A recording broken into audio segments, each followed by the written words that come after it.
What's going on, Really Sports? Back with another video. In this video, I'm going to be talking about the Toronto Raptors and their most important / valuable player. Now, who is that? And you can make an argument for a lot of players: Fred VanVleet, Gary Trent Jr., OG Anunoby, Scotty Barnes. But I'm going to go with Pascal Siakam. He's a guy who, a lot of Raptor fans give him a hard time. Now, he's a max contract player. That's what he's getting paid. And at the end of the day, he's not a first option, in my opinion. I think the Raptors are and have been for the past 2, maybe 3 years. They've been asking him to do a little bit too much. I think he's a solid number 2 guy. I just don't think he's the number 1. But at the end of the day, Siakam is, still a very good player. He's still an all-star.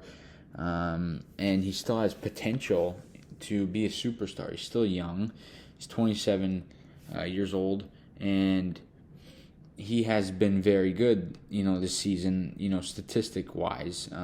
Siakam's put up some really good numbers so far here in the season. He missed some time due to injury, but in my opinion, he is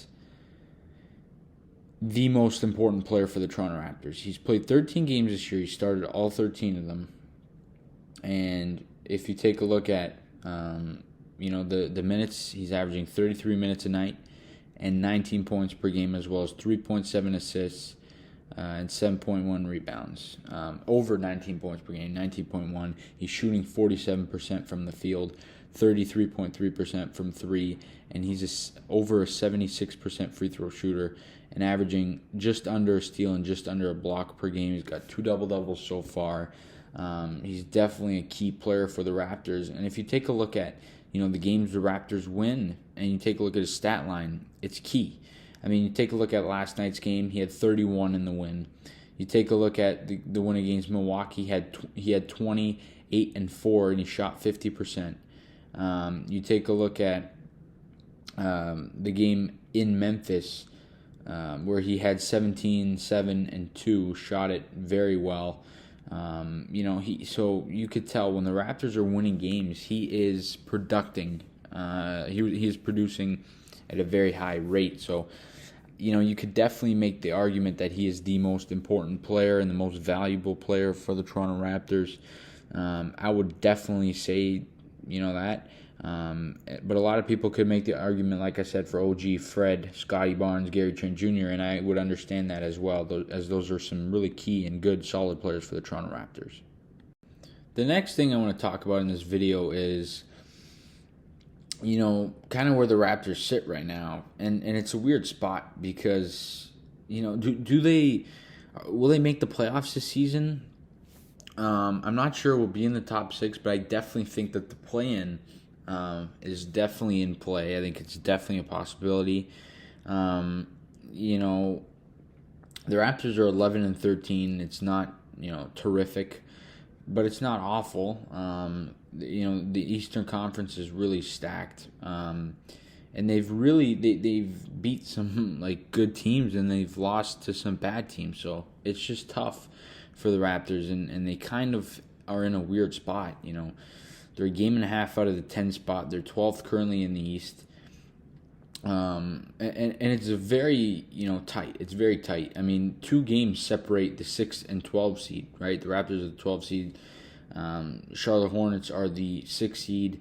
And 2.5 games separates the 4 and the 12 seed. So, at any point, this could change. It's just crazy.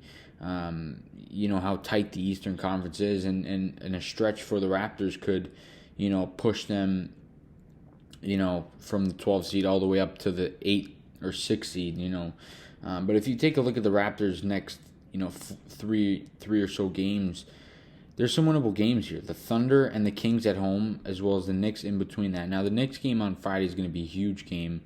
They're the 11th in the 11th seed. They're 11 and 12. The Raptors are 11 and 13. So that's going to be a big game at home.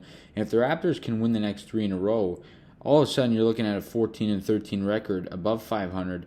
And then you got 3 really tough opponents: the Nets, the Bulls, the Warriors.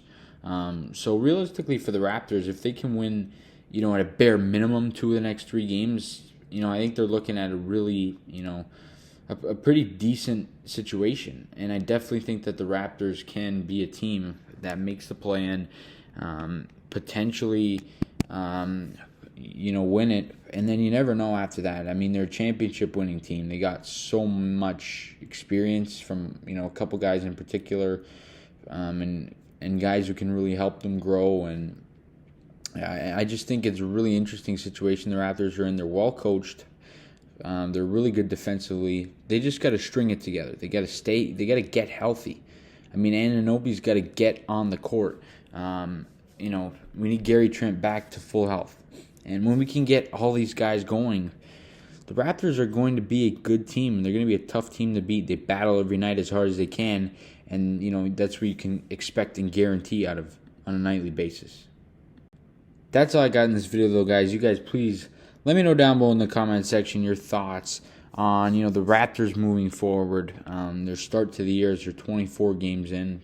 Let me know all that good stuff down below in the comment section. Will they make the playoffs to play in? Let me know your thoughts on them as a whole team. And then let me know as well, who do you think the most valuable or the most important player for our team is? In my opinion, it's Pascal Siakam, but I definitely understand, a lot of arguments for really anybody on this team, as I feel like that's a really, really interesting topic. But I'm looking forward to hearing all your comments on that down below in the comments section. And as always, please leave a like on the video, subscribe to the channel if you guys, and we'll see you guys on the next video. Let's go Raptors!